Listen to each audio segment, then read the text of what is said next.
കഴിഞ്ഞ ഞായറാഴ്ച രാവിലെ ഞാൻ കേട്ടോണ്ടുണർന്നത് കവിത സിസ്റ്റർ തളർന്നുപോയി, ബ്ലഡ് ക്ലോട്ടായി ഒരു സൈഡ് തളർന്നുപോയി, സംസാരിക്കില്ല, അടിയന്തരമായി മെഡിക്കൽ കോളേജിൽ അഡ്മിറ്റ് ചെയ്തിരിക്കുകയാണ്. ഇനി നടന്നു വരില്ല, വെള്ളം ഇറങ്ങുന്നില്ല.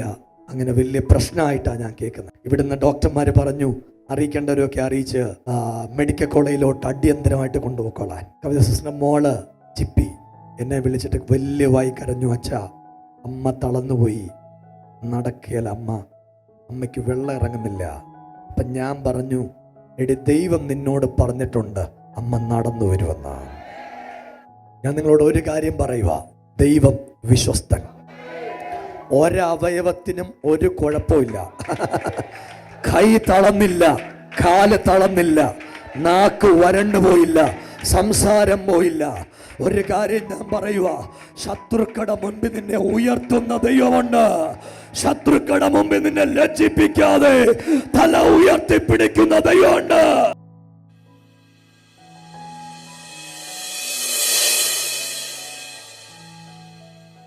ദൈവനാമത്തിന് മഹത്വം ഉണ്ടായിരിക്കട്ടെ. എൻ്റെ പേര് കവിത, ഞാൻ പെരുന്നാട്ടിൽ നിന്ന് വരുന്നു. ഞാൻ 6 വർഷക്കാലം, അടുത്ത മാസം ആകുമ്പോൾ 6 വർഷമാവും ഞാൻ ഈ സഭയിലേക്ക് കടന്നു വന്നിട്ട്. ആദ്യമേ പറയട്ടെ, എൻ്റെ ദൈവം എന്നെ വേർതിരിച്ച് വിളിച്ചപ്പോൾ നല്ലൊരു ദൈവദാസൻ്റെ കയ്യിൽ എന്നെ ഏൽപ്പിച്ചു. ഒരു സഹോദരൻ്റെ സ്ഥാനത്ത്, ഒരു അപ്പൻ്റെ സ്ഥാനത്ത് ഞാൻ ഒരുപാട് സ്നേഹിക്കുന്ന, എന്നെ അതുപോലെ കരുതുന്ന ഒരു പാസ്റ്ററുടെ മുന്നിൽ എൻ്റെ ദൈവം എന്നെ എത്തിച്ചതിന് ആദ്യമേ നന്ദി പറയുന്നു. കഴിഞ്ഞ ശനിയാഴ്ച തൊട്ടേ എനിക്ക് തലയ്ക്ക് ഭയങ്കര ഭാരം, പെരുപ്പൊക്കെ ഉണ്ടായിരുന്നു. അപ്പം രാവിലെ തൊട്ട് ഞാൻ കിടന്നു 2:30 ഞാൻ കടന്ന് എണീറ്റ് മോളെയും കൂട്ടി ഞാൻ അടുത്തൊരു ഹോസ്പിറ്റലിൽ പോയി. അവിടുന്ന് അവർ തലയ്ക്ക് പെരുപ്പിനുള്ള 4 പാരസിറ്റമോൾ തന്നു. ഞാൻ വൈകിട്ട് വന്ന് ഒന്നും കഴിച്ചില്ല, കിടന്നു. രാത്രിയിൽ എനിക്ക് കണ്ണ് തുറന്നപ്പോൾ എനിക്ക് തല കറങ്ങുന്നുണ്ടായിരുന്നു. പക്ഷെ രാവിലെ ഞാൻ വൈകിട്ട് മോളോട് പറഞ്ഞു, എനിക്ക് നാളെ രാവിലെ ആരാധനയ്ക്ക് പോകണം, പറ്റുമോ എന്ന് അറിയത്തില്ലെന്ന് പറഞ്ഞു. പക്ഷെ രാവിലെ എണീറ്റ് 6 മണിയായി. ഞാൻ എണീറ്റ് നിലത്തോട്ട് കാല് വെച്ചത് മാത്രമേ എനിക്ക് ഓർമ്മയുണ്ട്. എന്നെ ഞാൻ ഭിത്തി അലമാരിയുണ്ട്, ഒരു തടി അലമാരി വലുതിരിപ്പുണ്ട്, അവിടെ ഒന്നും വീഴാതെ കട്ടിലോട്ട് തന്നെ പുറമോട്ട് വീണു. അപ്പോഴത്തേനും മോള് കയറി താങ്ങി. ആരും പിടിച്ചിട്ട് നിൽക്കത്തില്ല, എന്നെ പുറമോട്ടൊന്ന് വലിച്ചുകൊണ്ട് പോവാം. ഞാൻ പോയി എന്ന് മാത്രമേ ഞാൻ പറയുന്നുള്ളൂ. അന്നേരം ഇവരെന്നെ ഛർദ്ദിക്കുകയും ചെയ്തു. അന്നേരം ഇവരെന്നെ ഹോസ്പിറ്റലിൽ കൊണ്ടുപോയി, വടശ്ശേരിക്കരെ കൊണ്ടുപോയി. അവിടെ ഡോക്ടറില്ല. മണ്ണാറക്കുളഞ്ഞി കയറി, അവിടെ ഡോക്ടറില്ല. അവർ പറഞ്ഞു എത്രയും പെട്ടെന്ന് പത്തനംതിട്ട കൊണ്ടുപോകാൻ പറഞ്ഞു. പത്തനംതിട്ട ഗവൺമെൻറ് ഹോസ്പിറ്റലിൽ പോയി. അവിടെ ചെന്ന് അവർ തലകറക്കമല്ലേ 3 ഇഞ്ചക്ഷൻ എടുത്തു ചെന്നുടനെ. എന്നിട്ട് അവിടെ കിടത്തി. പിന്നെ അവർ നോക്കിയപ്പം പിന്നെ അന്നേരം ഇയർ ബാലൻസിൻ്റെ ആണോ നോക്കട്ടെ എന്ന് പറഞ്ഞു. എന്നിട്ട് എങ്ങും എനിക്ക് കുറയുന്നില്ല, എനിക്ക് എണീറ്റിരിക്കാനോ കിടക്കാനോ ഒന്നും പറ്റത്തില്ല. അന്നേരം അവർ പറഞ്ഞു CT സ്കാൻ ചെയ്യണമെന്ന് പറഞ്ഞു. എത്രയും പെട്ടെന്ന് ചെയ്യണമെന്ന് പറഞ്ഞ് CT സ്കാൻ ചെയ്തപ്പം അവർ പറഞ്ഞു സ്ട്രോക്കിൻ്റെ ഒരു ഇതോ കാണുന്നുണ്ട്, അതുകൊണ്ട് എത്രയും പെട്ടെന്ന് നിങ്ങൾ കോട്ടയം മെഡിക്കൽ കോളേജിലേക്ക് കൊണ്ടുപോകണമെന്ന് പറഞ്ഞു. അപ്പോൾ മോള് CT സ്കാൻ്റെ ബില്ലടയ്ക്കാൻ പോയേക്കുമായിരുന്നു. വന്നപ്പോൾ അവർ പറഞ്ഞപ്പം കരയാൻ തുടങ്ങി. അച്ഛനും മോളും മാത്രമേ ഉള്ളൂ കൂടെ, വേറെ ആരുമില്ലായിരുന്നു.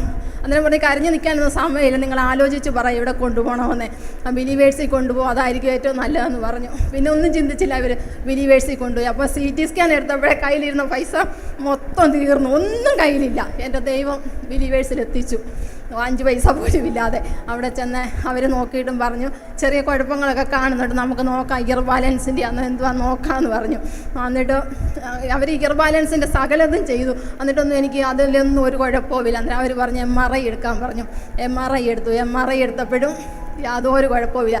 അപ്പോൾ ഞാൻ ബിലീവേഴ്സിൽ ചെല്ലുന്നതിന് മുൻപേ എൻ്റെ മക്കളും എൻ്റെ മരുമകനും എല്ലാം പാസ്റ്ററെ വിളിച്ച് പറഞ്ഞു. അപ്പം ബിലീവേഴ്സ് ചെല്ലുന്നതിന് മുൻപ് എനിക്ക് വേണ്ടി പ്രാർത്ഥിക്കാൻ അനേകരുണ്ടായി. അതുകൊണ്ട് ഒരു കുഴപ്പമില്ലാതെ എൻ്റെ ദൈവം. നിങ്ങളൊരു കാര്യം കേൾക്കണം, പത്തനംതിട്ട എടുത്ത CT സ്കാനിൽ അദ്ദേഹത്തിന് പ്രശ്നമുണ്ട്, സ്ട്രോക്കിന്റെ ആരംഭമായിരുന്നു. പക്ഷെ ബിലീവിച്ച് ചെന്നപ്പോൾ ഒരു സ്ട്രോക്കും ഇല്ല, ഒന്നുമില്ല, ഒരു കുഴപ്പമില്ല. എന്ത് പറ്റി? ഈ യാത്രക്കിടയ്ക്ക് എന്തോ ഒന്ന് സംഭവിച്ചു.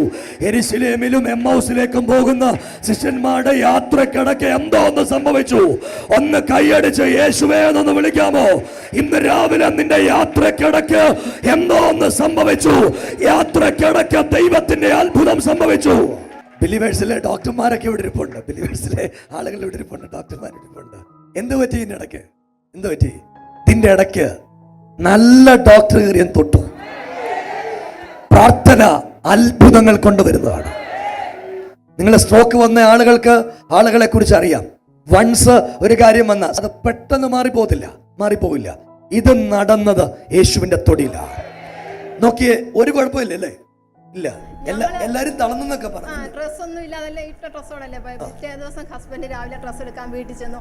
അപ്പോൾ ഒരു സഹോദരി ചോദിച്ചു എങ്ങനെ ഉണ്ടെന്ന് ചോദിച്ചാൽ പറഞ്ഞു ഒരു കുഴപ്പമില്ല. അന്നേരം പറഞ്ഞ് നാട്ടുകാർ പറയുന്നത് അങ്ങനെയല്ല, ഒരു വശം തളർന്നു, സംസാരിക്കത്തില്ല. അപ്പോൾ എല്ലാവരും എന്നെ ഫോണിൽ വിളിക്കുന്നുണ്ട്. എൻ്റെ ഫോണൊന്നും എടുക്കാതെ ഞാൻ പോയത്. ഞാൻ സംസാരിക്കുമെന്ന് അറിയാം. എൻ്റെ ശാലി സിസ്റ്റർ ആണെങ്കിലും ഇടയ്ക്കിടയ്ക്ക് വിളിച്ചുകൊണ്ടിരുന്നു. ഓരോ ടെസ്റ്റും കഴിയാൻ പറയും മെസ്സേജ് അയക്കണം, കുഴപ്പമൊന്നുമില്ല, ഞങ്ങൾ പ്രാർത്ഥിക്കുന്നുണ്ട്. പാസ്റ്റർ ആണെങ്കിലും എപ്പോഴും തിരക്കിക്കൊണ്ടിരുന്നു. പ്രാർത്ഥിച്ച എല്ലാവരെയും ഓർക്കുന്നു. പാസ്റ്ററോടുള്ള ഒരുപാട് നന്ദിയും കടപ്പാട്. ആ കുടുംബത്തോട് ഞാൻ ഒത്തിരി കടപ്പെട്ടിരിക്കുന്നു. ആ കുടുംബത്തോടുള്ള നന്ദി, സ്നേഹവും. ഒന്ന് കൈയടിച്ച ദൈവത്തിന് സ്തോത്രം പറഞ്ഞു.